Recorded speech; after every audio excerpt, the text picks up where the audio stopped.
कृष्णा, आप सभी का गीता क्लास में बहुत बहुत स्वागत है। ओम अज्ञानतिमिरन्धस्य ज्ञानञ्जनशलाकया चक्षुरुन्मिलितं येन तस्मै श्रीगुरुवे नमः। गुरुवे गौरचन्द्राय राधिकाय सदालय कृष्णाय कृष्णभक्ताय तद्भक्ताय नमो नमः। नमो विष्णुपादाय कृष्णपृष्ठाय भूतले श्रीमद्भक्तिवेदान्त नारायणीति नामिने। श्रीकृष्णलीला कथने सुदाक्षं औदार्य माधुर्य गुणनिक्षुप्तं वरं वरेण्यं पुरुषमहन्तं नारायणं तं शिरसा नमामि। श्रीचैतन्यमनोभीष्टं स्थापितं येन भूतले स्वयं रूप कदा मह्यं ददाति स्वपदान्तिकम् आजानुलम्बितभुजो कनकावदातो सङ्कीर्तनैकपित्रो कमलायताक्षो विशम्भरो द्विजवरो धर्मपालो वन्दे जगत्प्रियकरो करुणावतारो। नमो महावदन्याय कृष्णप्रेमप्रदायते कृष्णाय कृष्णचैतन्यनाम्ने गौरद्विषे नमः। हे कृष्ण करुणा सिंधो दीनबंधो जगत्पते गोपेश गोपिका कांत राधा कांतो नमस्तुते। तत्कांचन गौरांगी राधे वृंदावनेश्वरी वृषभानुसुते देवी प्रणमामि हरिप्रिये। श्री कृष्ण चैतन्य प्रभु नित्यानंद श्री अद्वैत गदाधर शिवासादि गौर भक्त वृंद वाञ्छाकल्पतरुभ्यश्च कृपा सिन्धुभ्येव च पतितानां पावनेभ्यो वैष्णवेभ्यो नमो नमः। हरे कृष्ण कृष्ण कृष्ण हरे हरे हरे राम राम राम हरे हरे। हरे कृष्ण कृष्ण कृष्ण हरे हरे हरे राम राम राम हरे हरे। जय जय श्री राधे। तो मैं सर्वप्रथम अपने परम आराध्यतम गुरुपाद पद्म नित्य लीला प्रवेशम विष्णुपाद श्री श्रीमद् भक्ति वेदांत नारायण गोसाई महाराज जी के श्री चरणों में अनंत कोटि दंडवत प्रणाम करती हूँ। तत्पश्चात समस्त रूपानुगुरु परंपरा के चरणों में मेरा अनंत कोटि दंडवत प्रणाम। आप सभी को मेरा यथा योग्य दंडवत प्रणाम स्वीकारो। हरे कृष्णा, राधे राधे। तो आज हम पुनः एक बार गीता क्लास शुरू करने जा रहे हैं। एक काफ़ी बड़ा लंबा ब्रेक हो गया बीच में मैं नवद्वीप धाम की यात्रा पे चली गई थी, तो उसके बाद फिर कुछ गेस्ट आ गए थे, तो इस तरह से हो नहीं पाया। तो इसके लिए मैं आपसे क्षमा चाहती हूँ और आज हम फिर से स्टार्ट करेंगे।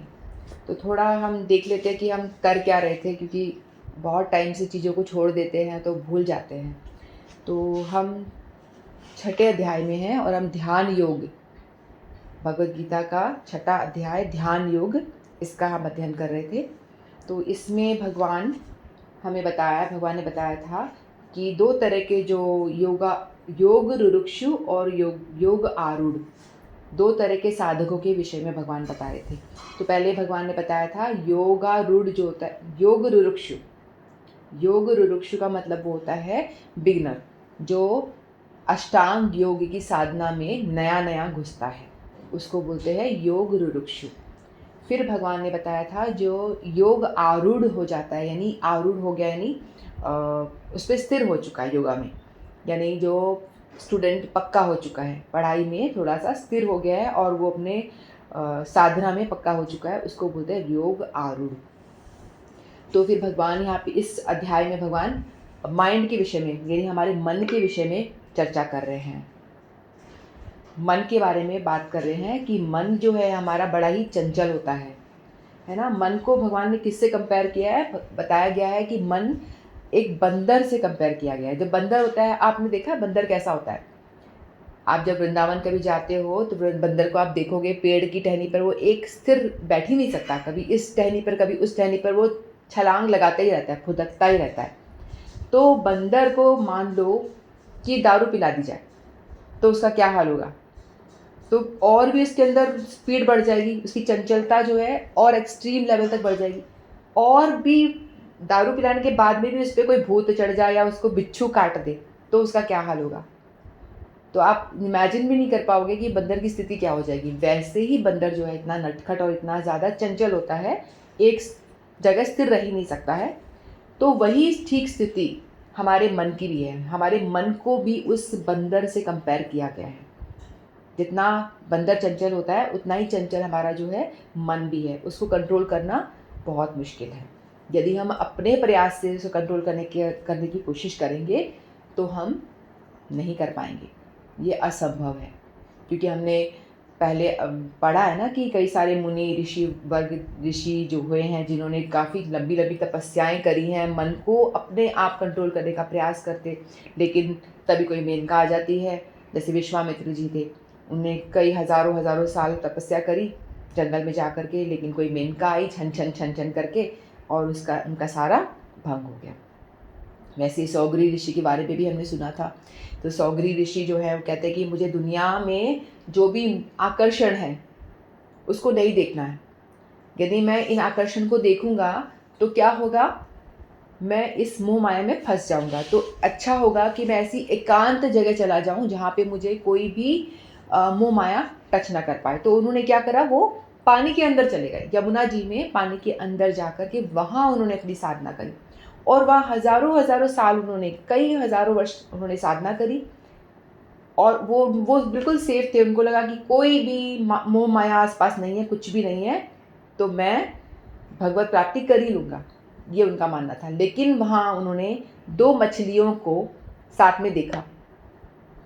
पानी के अंदर 2 मछलियों को साथ में देखने मात्र से उनके अंदर काम वासना जग गई और वो उन्होंने क्या करा, वो तुरंत यमुना जी से बाहर आए और उन्होंने मानधाता ऋषि की 50 कन्याओं से शादी करी।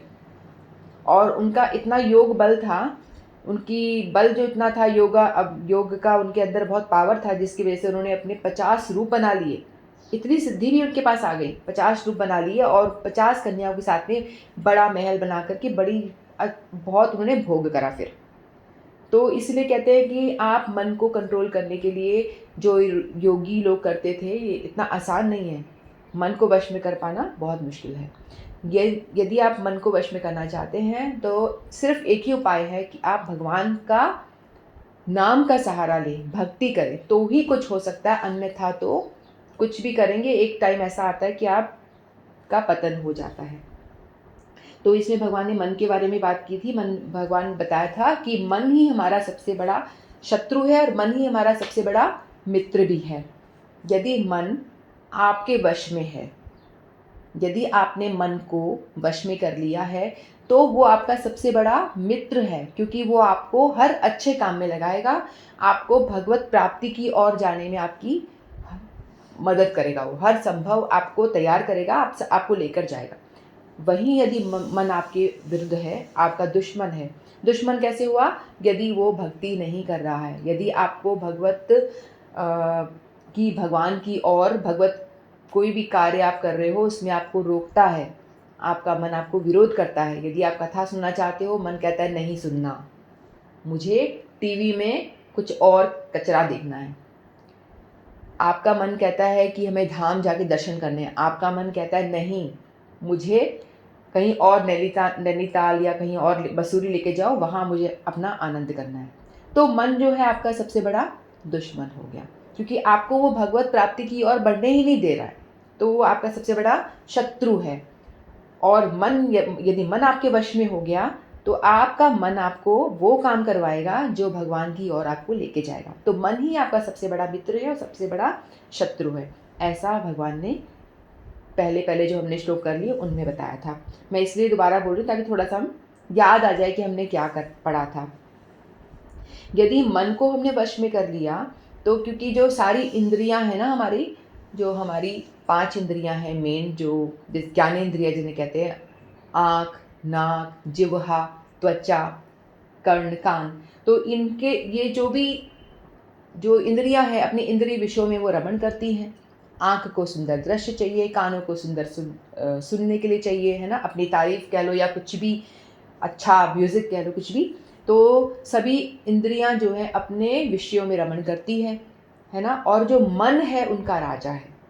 यदि मन वश में है तो इंद्रियां ऑटोमेटिकली कंट्रोल में हो जाएंगी, क्योंकि इंद्रियां जो है मन को ही रिपोर्ट करती है। फिर मन बोलता है हाँ हाँ मुझे ये सुनना है, ये खाना है, तो मन उसको ग्रांट करता है ना। तो इसलिए मन यदि वश में हो गया तो आपकी इंद्रियां भी आपके कंट्रोल में ऑटोमेटिकली हो जाएंगी, क्योंकि मन जो है इंद्रियों का राजा है। फिर यदि वो भक्ति में लगाएगा तो फिर मन आपको सही दिशा में लेके जा रहा है। ठीक है, तो भगवान ने बताया था कि जो योग आरूढ़ व्यक्ति है, जो योगी है, वो योग अष्टांग योग का पालन करता है, तो उसको कैसे करना है, वो एकांत स्थान में जाता है, फिर वहाँ जा कर के बैठ जाता है, जहाँ आप आसन लगाते कुशा ग्रास बिछा देता है, कुशा जो घास होती है उसको बिछा के उसके ऊपर मृगशाला या सिंह की जो शाला है ना, त्वचा जो होती है, सिंह का जो खाल है उसको बिछा देता है। और जो उनका आसन होता है ना अधिक ऊंचा होता है ना अधिक नीचा होता है ना, ताकि वो इजीली उतर पाए, चढ़ पाए।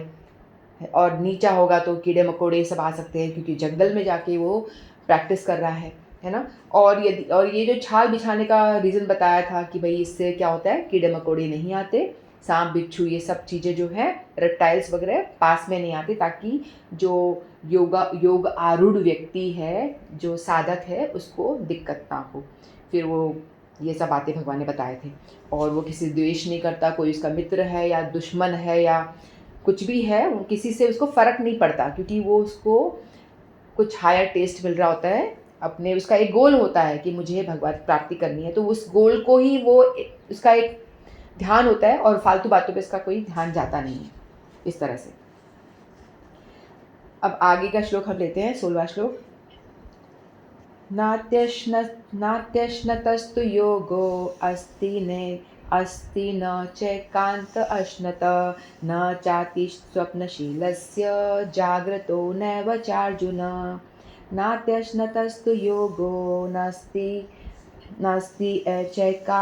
चैकान्तम अश्नत न चाति स्वप्नशीलस्य जाग्रतो नैव चार्जुन।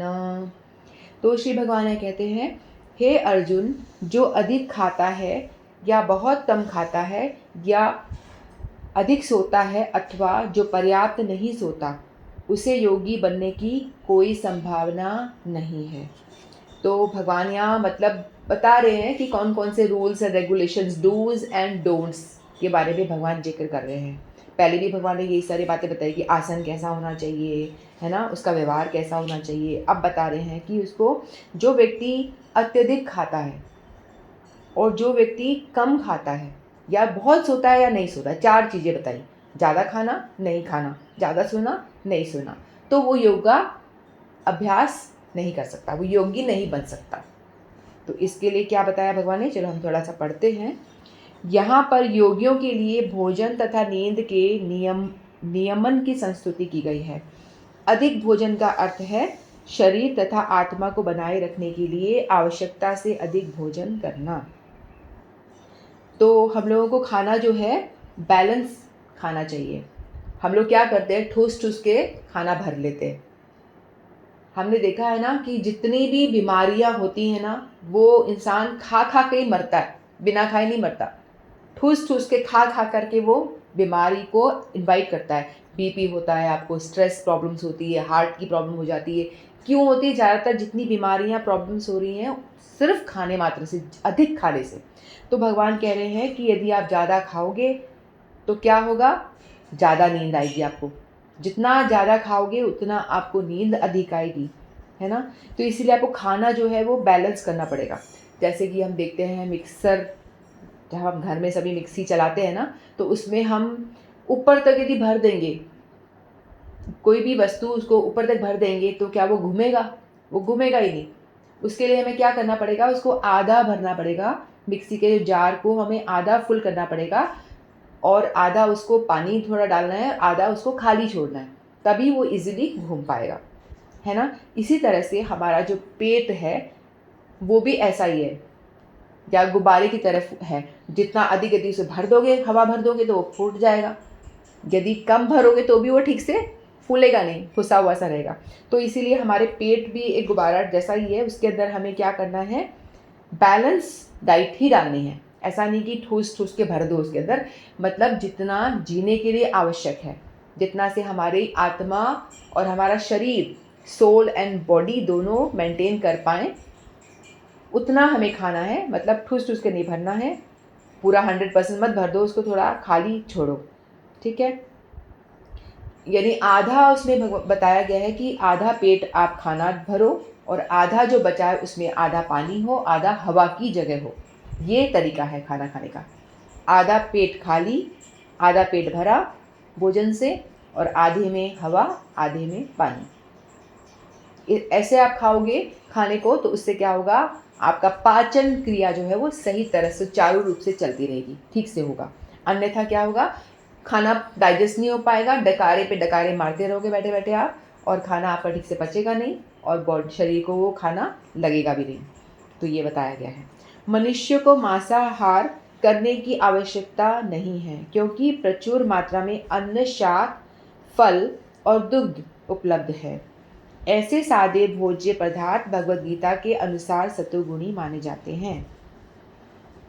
मांसाहार तो तमोगुणियों के लिए है। अतः जो लोग मांसाहार करते हैं, मद्यपान करते हैं, धूम्रपान करते हैं और कृष्ण को भोग लगाए बिना भोजन करते हैं, वे पाप कर्मों को भोग करेंगे, क्योंकि वे केवल दूषित वस्तुएं खाते हैं। भुंजन्ते ते त्वधम पापा ये पचन्त्यात्म कारणात्, ये जो हम श्लोक लर्न कर रहे हैं ना, यज्ञ शिष्टाशिन शंतो पचन्ते सर्व किल्बशे भुंजन्ते ते त्वधम पापा ये पचन्त्यात्म कारणात्। तो भगवान यहाँ बता रहे हैं कि हम जो भी कुछ खाएं उसे भगवान को अर्पित करके ही खाना चाहिए। जो लोग खुद अपने लिए, अपने आनंद के लिए खाते हैं, आनंद के लिए ही पकाते हैं, तो वो साक्षात पाप ही खाते हैं, है ना। ये हमने श्लोक पढ़ा है और हम इसकी प्रैक्टिस भी कर रहे हैं आजकल। तो जो भी हम खा रहे हैं वो अपनी प्रसन्नता के लिए, अपने शरीर पोषण के लिए नहीं होना चाहिए, वो होना चाहिए भगवान के लिए। उसको भगवान को ऑफर करके फिर हमें पाना चाहिए, तो हमारा शरीर का पोषण तो डेफिनेटली हो ही जाएगा। यदि भगवान संतुष्ट हो गए उस खाने से, जो खाना है उसको हम भोग कहते हैं, थाली में डाल के तो भोग होता है, फिर जब भगवान को ऑफर किया जाता है, फिर भगवान उसको पा लेते हैं तो वो बन जाता है प्रसाद। तो वो यदि हम खाते हैं तो उससे हमारी बॉडी का पोषण डेफिनेटली अच्छा होगा, जो अपने लिए बनाए खा रहे हैं उनसे 100 गुना अच्छा होगा, और वो खाना हमारी बॉडी में जा कर के हमारे अंदर जो भी दूषित है, दूषण जो भी गंदगी है हमारे अंदर, उसको ठीक करेगा। हमारे ब्रेन के टिश्यूज़ जो है उससे नरिशमेंट उसको मिलेगा, और दिमाग जो है, एक जो वेजिटेरियन व्यक्ति है ना, उसका दिमाग एक नॉन वेजिटेरियन से ज़्यादा तेज होता है, क्योंकि और जो प्रसाद पाता है उसका तो और भी अधिक होता है, ठीक है, क्योंकि उसके जो खाना है उसमें भगवान की कृपा मिली हुई होती है, ठीक है। और भगवान ने यहाँ बताया है कि उन्होंने पर्याप्त मात्रा में सब कुछ दिया हुआ है, खूब सारा अन्न है, सब्जियां हैं, फल हैं, दूध है, इतना सब खाने के लिए भगवान ने दिया है, तो हमें मांसाहार क्यों करना है? तो हमें मांसाहार नहीं करना चाहिए। जो मांसाहार कर रहे हैं वो तमोगुणी व्यक्ति हैं, तमोगुणी व्यक्ति हैं, और क्योंकि वो अज्ञानी हैं, अंधकार में हैं, उनको पता नहीं है, या तो उन्हें पता नहीं है कि भाई यदि आप किसी जीव को मार के खाओगे तो आपकी क्या दशा होने वाली है।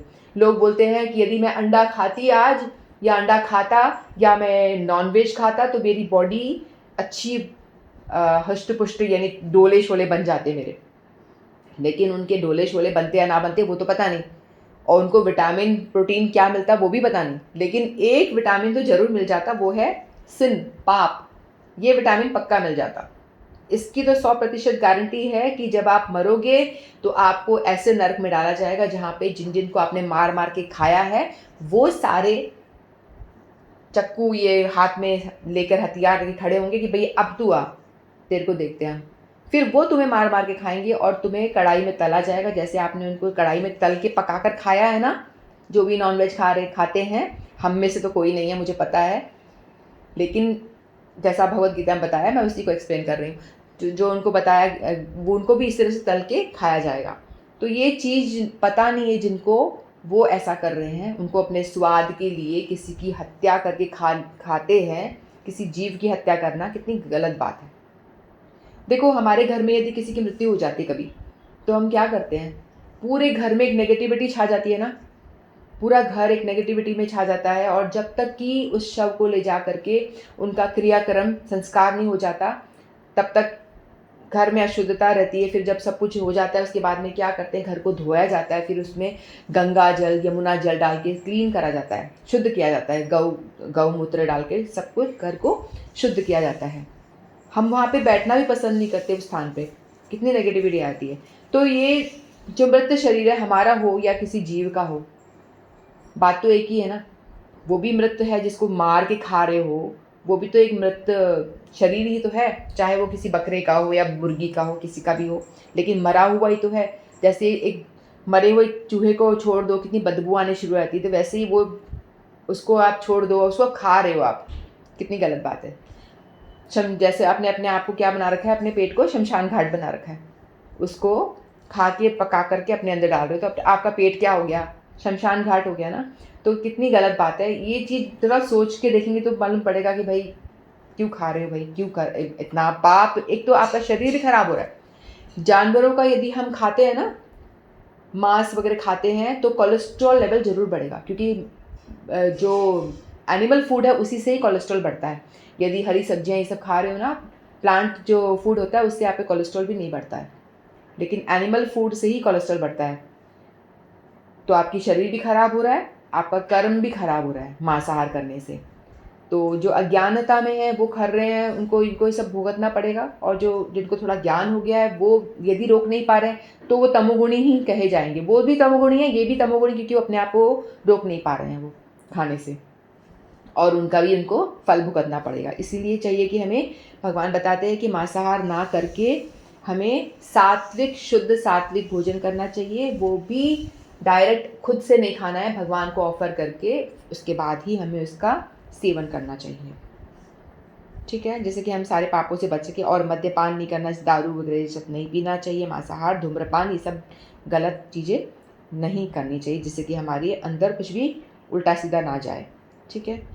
जो व्यक्ति इंद्रिय सुख के लिए खाता है या उनके लिए भोजन बनाता है किंतु कृष्ण को भोजन अर्पित नहीं करता, वह केवल पाप खाता है। जो पाप खाता है वह नियत मात्रा में अधिक भोजन करता है और पूर्ण योग का पालन नहीं कर सकता। उससे उत्तम यही है कि कृष्ण को अर्पित भोजन के उच्चिष्ट भाग को ही खाया जाए।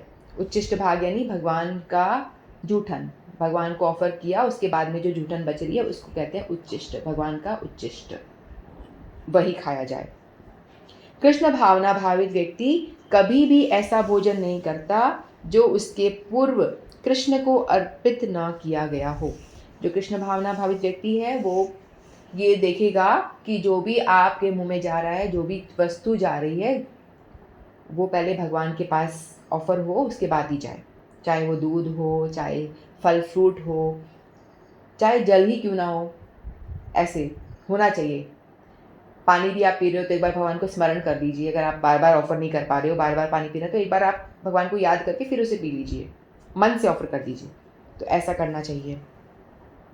अतः केवल कृष्ण भावना भावित व्यक्ति जो ही योगा अभ्यास की पूर्णता प्राप्त कर सकता है, न कि ऐसा व्यक्ति कभी योग का अभ्यास कर नहीं सकता जो कृत्रिम उपवास अपनी विधियां निकालकर भोजन नहीं करता। कुछ लोग क्या करते हैं ना, अपने आप से भी उपवास करना शुरू कर देते हैं, मंडे ट्यूसडे वेडनेसडे, हमको पता है। तो अलग अलग कई किसी घर में मेरी सासू माँ ये करती थी तो मैं भी ये करूँगी, मेरी चलता आ रहा है चलन, क्यों आ रहा है, क्या आ रहा है, पता नहीं।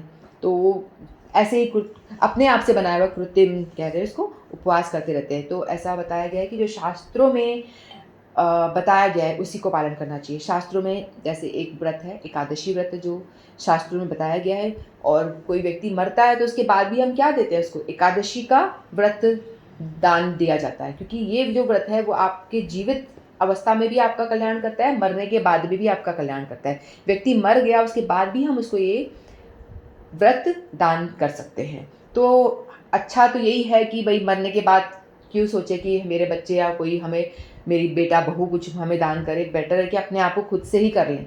जीते जी एकादशी का व्रत अपने आप को दे दे, वो बेहतर है।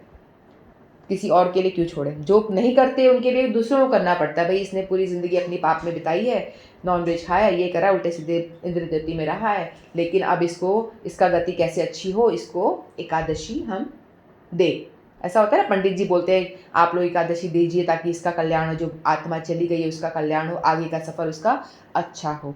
तो हम लोग तो ये सोचते नहीं है, हमें लगता है ये शरीर ख़त्म, सब कुछ ख़त्म, लेकिन हमारा सफ़र जो स्टार्ट होगा वो इस शरीर के बाद शुरू होगा। कि उसके बाद वाला सफ़र जो है बहुत लंबा है। आत्मा तो कब से ट्रैवल कर रही है ना, ये थोड़ी देर के लिए ये शरीर मिला हुआ है। कुछ समय के लिए हमें शरीर मिला हुआ है उसके, और इस समय का हम इस्तेमाल कर सकते हैं, बहुत बढ़िया तरीके से शरीर को यूज़ कर सकते हैं भजन करके। वो कर लिया तो मानव लाइफ आपकी सक्सेसफुल हो जाती है और आपको फिर हो सकता है दोबारा जन्म ना भी लेना पड़े।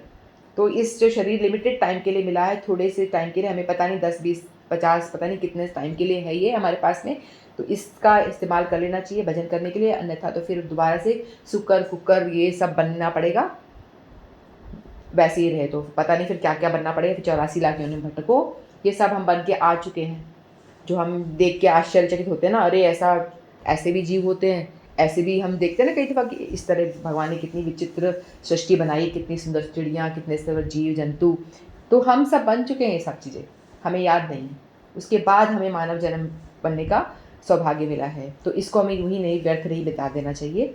तो एक उपवास जो शास्त्रों में वर्णित है उसको हमें करना चाहिए, जो महीने में 2 बार आता है।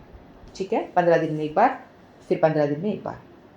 तो एकादशी का व्रत आपने कर लिया तो सारे व्रत आपके हो गए, जितने भी व्रत है ना सब का होना। जैसे कृष्ण भगवान की पूजा कर ली तो सारी देवी देवताओं की पूजा अपने आप हो गई। एकादशी का व्रत पालन कर लिया तो सारे व्रतों का पालन अपने आप स्वतः ही हो गया, कुछ अलग अलग से करने की ज़रूरत नहीं है। गणेश जी के लिए, माता के लिए कुछ भी करने की आवश्यकता नहीं है, ऐसा शास्त्रों में बताया गया। ठीक है, तो न तो वह आवश्यकता से अधिक उपवास करता है, न अधिक खाता है, इस प्रकार वह योगाभ्यास करने के लिए पूर्णतः योग्य है। जो आवश्यकता से अधिक खाता है वह सोते समय अनेक सपने देखेगा, अतः आवश्यकता से अधिक सोएगा। मनुष्य को प्रतिदिन 6 घंटे से अधिक नहीं सोना चाहिए। जो व्यक्ति 24 घंटों में 6 घंटे से अधिक सोता है वह अवश्य ही तमोगुणी है। तमोगुणी व्यक्ति आलसी होता है और अधिक सोता है वह व्यक्ति योग में साध नहीं सकता। तो योग करने के लिए आपको संतुलित आहार करना पड़ेगा और अपने जो लाइफ स्टाइल है उसको भी बैलेंस करना पड़ेगा, संतुलित करना पड़ेगा। तो जो यदि आप अधिक खाएंगे तो अधिक सोएंगे, नींद अधिक आएगी। ये हमारा एक्सपीरियंस तो है ही, नहीं है तो कर खा के देख लेना। अधिक खाने से अधिक नींद आएगी और कम खाने से नींद नहीं आएगी। बहुत कम खाओगे तो भी नींद नहीं आती है। तो इसलिए आपको लिमिट में खाना है। तो इससे क्या होगा, आपकी नींद, आपका सोना और खाना लिंक है ना, कनेक्टेड है। आप जितना खा रहे हो नींद आपकी उससे कनेक्टेड है। तो आप ठीक से खाएंगे, बैलेंस रूप में खाएंगे, संतुलित आहार करेंगे तो आपको नींद भी नहीं आएगी, आलस भी ज़्यादा नहीं आएगा। तो बताया गया है कि 6 घंटे सोना चाहिए। जैसे खाने का बताया है कि कैसे खाना चाहिए, आधा पेट खाना है, आधा पेट छोड़ना है, आधा पानी आधा हवा। उसी तरह से सोना भी आपको 6 आवर्स की नींद, अच्छी नींद यदि आपको आ रही है तो 6 घंटे की नींद पर्याप्त है। यदि आप उससे अधिक सो रहे हैं तो हम तमोगुणी, डेफिनेटली हम तमोगुणी में ही गिने जाएंगे, तमोगुणी ही है। तो हमारा तमोगुण दूर करने के लिए प्रयास करना पड़े। फिर तमोगुणी व्यक्ति जो होगा वो आलसी भी होगा। तमोगुणी व्यक्ति को बहुत नींद आती है, बहुत खाता है, बहुत सोता है, पड़ा रहता है बस। ये तमोगुणी व्यक्ति की निशानी है। तो हम लोग को चाहिए कि हम तमोगुण से ऊपर उठे और बैलेंस तरह से खाना खाएंगे। बैलेंस तरह से खाएंगे तो नींद कम आएगी, तो हम सीधे बैठ के भजन कर पाएंगे ठीक से। अन्यथा तो योगी के लिए बताया गया, ये हमारे लिए भी लागू होता है, ये सबके लिए लागू होता है। ये योगी के लिए है कि भाई कम खाना है, ज़्यादा नहीं खाना है, लेकिन ये सारी बातें हम पर भी लागू होती, क्योंकि जैसा खाओगे अन्न वैसा बनेगा मन। जो हम खा रहे हैं नॉनवेज वगैरह या सड़ा गला कुछ भी खा रहे हैं तो वो हमारे मन पे डायरेक्ट जाके इफ़ेक्ट करता है। ऐसा बोलते हैं ना, जैसा खाओगे अन्न वैसा होगा मन, ये बात सही है। तो इसीलिए हमको बैलेंस रूप में खाना है, बैलेंस रूप में सोना है, सब कुछ बैलेंस रूप में करना चाहिए। सब्जी में ज़्यादा नमक डाल देंगे तो सब्जी क्या हो जाएगी, ख़राब हो जाएगी, बेस्वाद हो जाएगी। कम नमक होगा तो भी ख़राब हो जाएगी, है ना। उसी तरह से मिठाई में ज़्यादा मीठा भी ख़राब लगेगा, कम होगा तो भी ख़राब लगेगा। तो बैलेंस, सब चीज़ें बैलेंस में ही अच्छी लगती है। गाड़ी ड्राइव कर रहे हो, वो भी स्पीड में लेके जा रहे हो तो एक्सीडेंट कर देगी, स्लो लेके जा रहे हो तो ट्रैफिक जाम कर देगी। तो उसको भी आपको एक रेगुलेटेड वे में ड्राइव करना होता है। तो हर चीज़ को रेगुलेशन चाहिए, रेगुलेटेड वे में ही चला सकते हैं ठीक से। उसी तरह से हमारी जो शरीर रूपी मशीन है इसको भी हमको रेगुलेट करना पड़ेगा, ठीक से खाकर, ठीक से सोकर। ठीक है, तो नेक्स्ट लोग लेते हैं। युक्त आहार विहारस्य युक्त चेष्टस्य कर्मसु युक्त स्वप्नावबोधस्य योगो भवति दुःखः। युक्त आहार विहारस्य युक्तचेष्टस्य कर्मसु युक्तस्वप्नावबोधस्य योगो भवति दुःखः। तो श्री भगवान कहते हैं जो खाने सोने अमोद प्रमोद काम करने की आदतों से नियमित रहता है वह योगाभ्यास द्वारा समस्त भौतिक क्लेशों को नष्ट कर सकता है। तो भगवान यहाँ बता रहे हैं कि खाने पीने सोने अमोद प्रमोद बोला है, जो एंटरटेनमेंट अपने आप को हम एंटरटेन करते हैं ना, रिक्रिएशन, उसके बारे में बात करी गई है। खाने सोने रक्षा करने तथा मैथुन करने में जो शरीर की आवश्यकताएं हैं अति करने से योगाभ्यास की प्रगति रुक जाती है।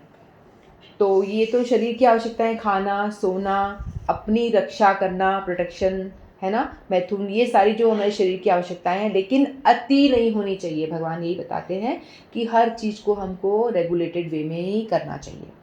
तो जिससे क्या होता है, हमारी बॉडी भी सही चलेगी और हमारी जो अभ्यास, जो योगाभ्यास जो व्यक्ति करेगा वो भी सही तरह से चलेगा। तो हमारे शरीर को हमें रेगुलेटेड वे में रखना चाहिए।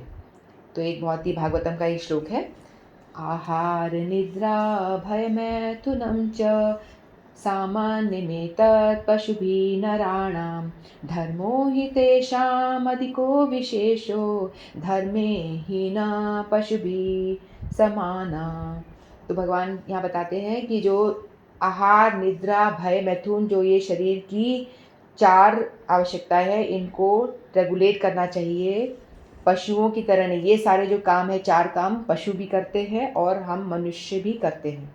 तो मनुष्यों में और पशुओं में क्या अंतर हुआ, क्योंकि पशु भी खा रहा है, सो रहा है, मैथुन भय अपने आप को बचा रहा है, अपने फैमिली फ्रेंड के साथ में आनंद कर रहा है ना। तो हम भी वही कर रहे हैं, वो भी वही कर रहा है। तो हम में और उनमें क्या अंतर है? कुछ भी अंतर नहीं है। हम जो व्यक्ति सिर्फ इसी में ही अपने पूरे जीवन को बर्बाद कर रहा है, व्यतीत कर रहा है, मतलब वो और पशु दोनों एक ही हैं, उनमें कोई अंतर नहीं है। तो हमारे में अंतर क्या होगा? जिसमें धर्म नहीं है, धर्म में ही ना पशु भी समाना, वो धर्म पशु के समान ही समझना चाहिए, वो 2 पैर का पशु माना जाएगा, ठीक है। लेकिन यदि हमको भगवान ने मनुष्य देह दी है तो ये 4 काम करने में ही अपने जीवन को व्यर्थ नहीं गंवाना चाहिए, जबकि हमें क्या करना चाहिए कि थोड़ा बहुत भजन में भी, भक्ति में भी अपना समय व्यतीत करना चाहिए, ठीक है। तो ये भगवान बताते हैं। जहाँ तक खाने का प्रश्न है, इसे तो प्रसादम या पवित्रीकृत भोजन के रूप में नियमित बनाया जा सकता है।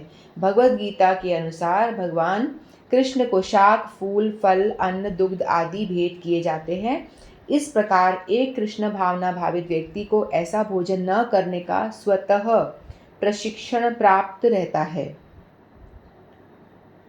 जो मनुष्य के खाने योग्य नहीं होता या कि सतोगुणी नहीं होता। जहाँ तक सोने का प्रश्न है, कृष्ण भावना भावित व्यक्ति कृष्ण भावनामृत में कर्म करने में निरंतर सतर्क रहता है, अतः निद्रा में वह व्यर्थ समय नहीं गवाता। अव्यक्त कालत्वम कृष्ण भावना भावित व्यक्ति अपना 1 मिनट भी समय भगवान की सेवा के बिना नहीं बिताता। ये कृष्ण भावना भावित व्यक्ति के बारे में भगवान बात कर रहे हैं। ये अष्टांग योगी की बता रहे हैं भगवान, लेकिन साथ साथ में भक्ति योग के से कनेक्ट करते हुए बता रहे हैं कि जो भक्ति योगी है उसके लिए ये सारी बातें, सबके लिए, कॉमन मैन के लिए, हमारे लिए भी, सबके लिए, हम जो मटीरियलिस्टिक है, मटीरियल ज़िंदगी जी रहे हैं, हमारे लिए भी उतना ही आवश्यक है ये सारी बातें। अष्टांग योगी के लिए भी है, हमारे लिए भी उतनी ही आवश्यक बातें हैं, तो हमें उसका पालन करना चाहिए। तो भगवान बता रहे हैं कि खाना और सोना, हमने पिछले श्लोक में देखा कि दोनों कनेक्टेड हैं। ज़्यादा खाओगे तो ज़्यादा सोओगे, है ना। तो हमें लिमिटेड खाना है ताकि हम 6 घंटा सो करके उठ जाए।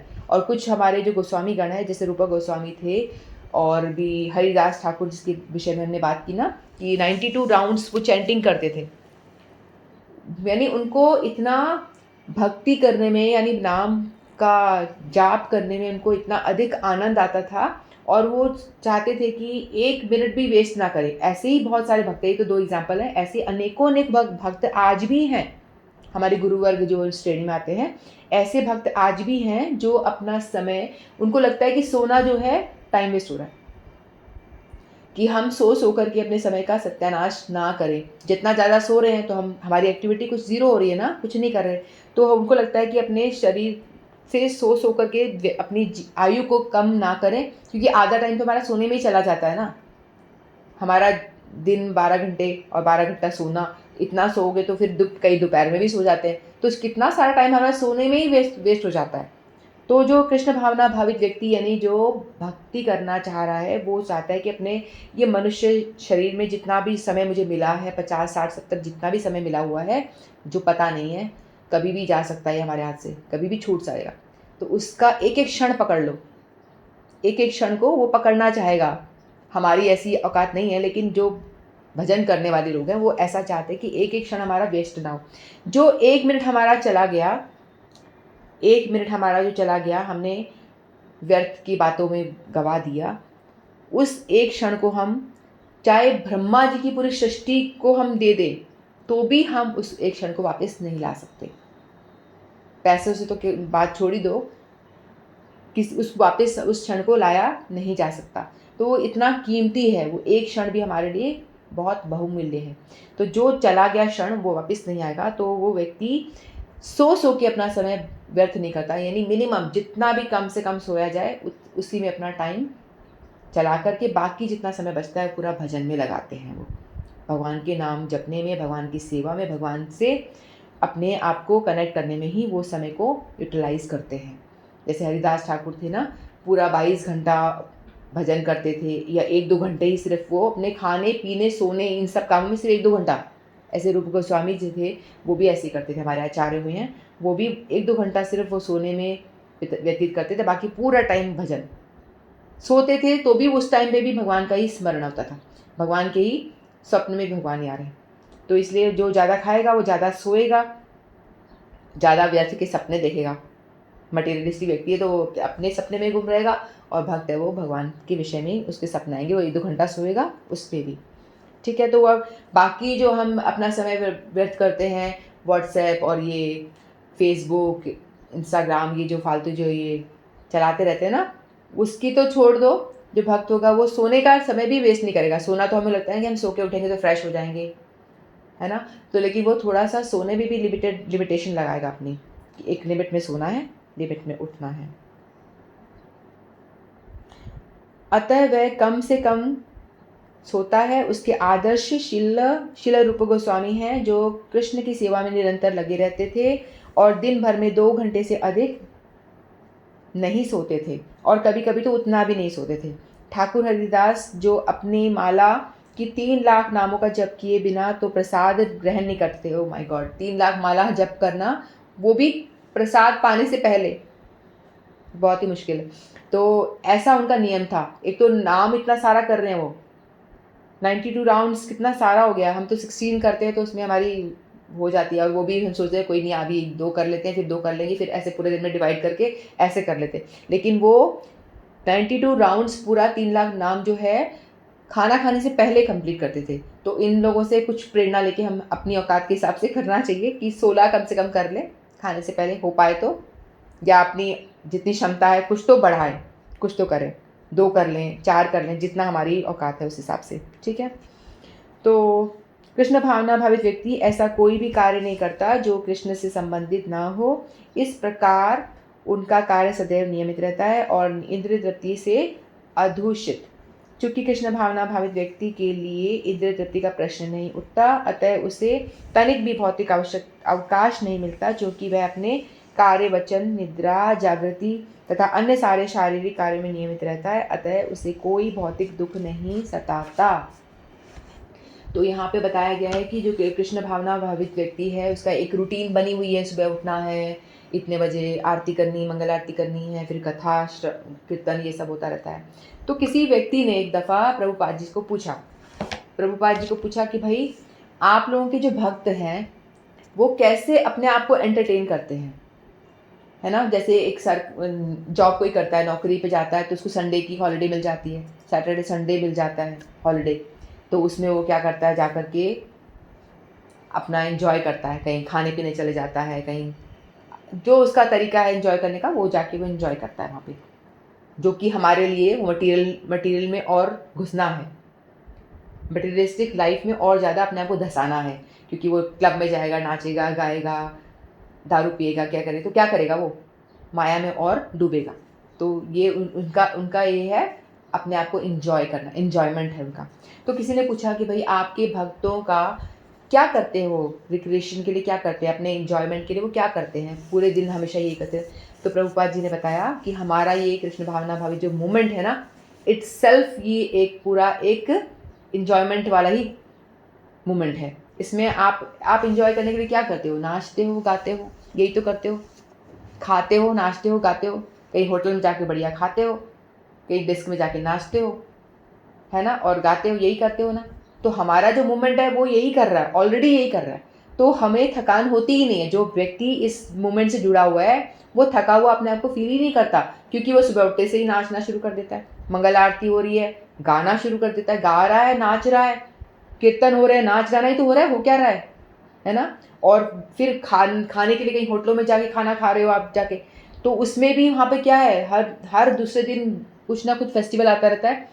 कभी किसी वैष्णव की तिथियाँ भी आती हैं ना, तो वहाँ पे भी वहाँ बढ़िया प्रसाद बनता है, बढ़िया गुलाब जामुन, रसगुल्ला, हलवा, पूड़ी, बहुत अच्छा भोग मिलता है खाने के लिए। हम तो जुड़े हैं तो हमें पता है, हम जाके खाते हैं तो हमको पता है कि हमेशा ही पार्टी ही चलती रहती है, प्राय पार्टी होती रहती है। कभी इस वैष्णव की तिथि आ गई, कभी इस वैष्णव की आ गई, कभी इनका डिसअपेरेंस डे हो गया, आविर्भाव तिथि, तिरोभाव तिथि, सभी में वो बनाते हैं, सभी में वो फीस्ट होता है उनका, बढ़िया पार्टी चलती है।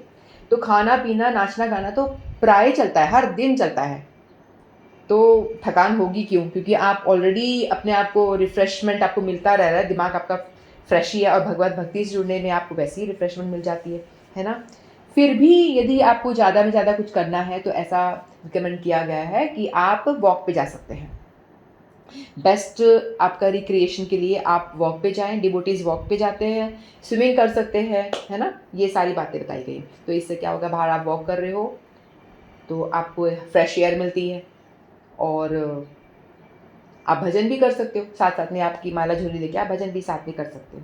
तो ये सारी बातें रिक्रिएशन बताई, और एक्स्ट्रा अलग से कुछ करने की ज़रूरत नहीं है, और छुट्टी की ज़रूरत पड़ती नहीं है, क्योंकि छुट्टी की ज़रूरत उसको पड़ती है जिसका बोरिंग लाइफ़स्टाइल है, जिसको ऑफ़िस में बहुत सारा आँखें फोड़ के कंप्यूटर पे काम करना है, या कुछ भी बोरिंग लाइफ़स्टाइल है, तो उसमें लगता है यार थोड़ा ब्रेक मिल जाए। लेकिन भक्तों की लाइफ़स्टाइल इतनी अच्छी होती है, इटसेल्फ एक ही रिक्रिएशन होता है, उसमें आराम से खाना, नाचना, गाना सब चल रहा है, तो कहाँ ज़रूरत पड़ रही है कि आपको छुट्टी चाहिए, है ना? तो ऐसे महिला है, घर में लेडी को खाना बनाती है, उनको छुट्टी मिलती है क्या? एक संडे भी मिल रहा है? हर दिन वो बेचारी टिफ़िन बनाती रहती है, पैक करती है, सबको खिलाती रहती है, एक भी दिन छुट्टी नहीं मिलती उसको। लेकिन उसको आनंद आ रहा है, अपने घर के परिवार के लोगों की सेवा करके उनको क्या होता है, आनंद की अनुभूति होती है, इसलिए उनको छुट्टी चाहिए नहीं है ना? उनको उसी में सुख मिलता है। इसी तरह से जो कृष्ण भावना भावित व्यक्ति है, वो भक्त जो है, उसको डिवोटी को भरपूर आनंद मिल रहा होता है, उसको कोई एक्स्ट्रा एंटरटेनमेंट की ज़रूरत नहीं पड़ती है। ठीक है? तो हमने आज ये 2 श्लोक कंप्लीट करे, 16 एंड 17। तो इतना ही कह के मैं अपनी वाणी को विराम देती हूँ। वाञ्छाकल्पतरुभ्यश्च कृपा सिन्धुभ्येव च पतितानां पावनेभ्यो वैष्णवेभ्यो नमो नमः। श्रीमद्भगवद्गीता की जय। आप सभी की जय। हरे कृष्ण।